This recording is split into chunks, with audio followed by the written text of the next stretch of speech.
I'm actually going to start with the guy I have the most trouble selecting as ADP, and it might be a little hot takey because I am the Swami of Konami, and it's Lamar Jackson, who, if you look at general population leagues, he's the QB4 across every major site that's playing in ADP, ESPN, Yahoo, Sleeper, Fantrax, all those. He's just the QB4. He's locked into that spot, and for me, that's just a tough spot for me to take him. He's a guy that's gotten significantly worse all 3 years as a passer over his career. Even last year, he was the QB9 in points per game. You look at his layout with the Ravens, there's not a lot to be excited about. It's very top heavy again. It's Mark Andrews, and we need Rashad Bateman to take a step. I'm a Rashad Bateman believer. I know you are as well. So we do believe in that. But if either one of those players to get hurt, that's a significant blow to this offense.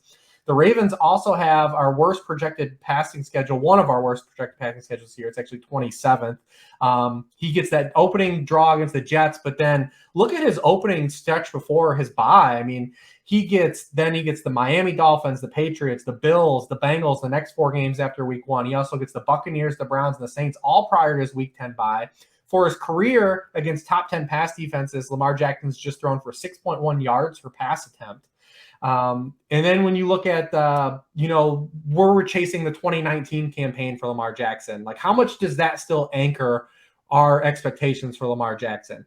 His floor is high due to rushing, but he's only been a floor player since the MVP season. He had 9 games as a top 3 fantasy scorer in 2019. He's had just 4 since. So the rushing has kept him to the floor, but where's that ceiling been? I look at a guy as a parallel to him as Jalen Hurts, being very similar to Lamar Jackson, as you can get him as arbitrage in fantasy drafts. And everything for Jalen Hurts peripherals look better than Lamar Jackson. He's got a better offensive line. He's got better pass catchers. He's got an easier schedule than Lamar Jackson. You can have him cheaper. So I like Lamar Jackson, obviously, for how I play fantasy. If he were to fall in drafts to like QB7, QB8, then I'm pouncing all over that. But QB4, I have a real hard time clicking his name there. The other thing about the Ravens is that they ran a lot of plays last year. And, a lot of people look at what happened the previous season to sort of dictate how they draft in the current season. They had the 11th most plays run by any team since 2011 last year. That's usually a number that regresses year over year.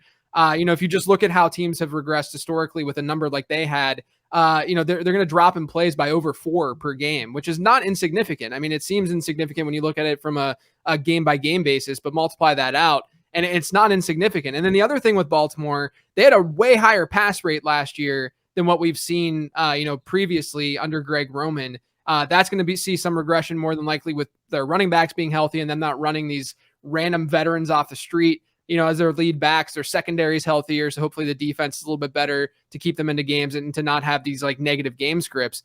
And maybe that doesn't affect Lamar in like a major way, because obviously, the rushing component is there for him. But I do think about how they score touchdowns too, right? I mean, that's the biggest component here is if a lot of those scores end up being more on the ground, that could benefit more of a J.K. Dobbins than it would Lamar, although obviously he can scamper in as well. So there's just, I agree overall, if you're looking at that tier just in general, like that group of dual threat quarterbacks, just get the cheapest one, right? Like just get the guy like Jalen Hurts, who I was talking about before, who, has, honestly, a better environment than Lamar does and is going to score points in a really similar way. It's just a lot easier to go that route.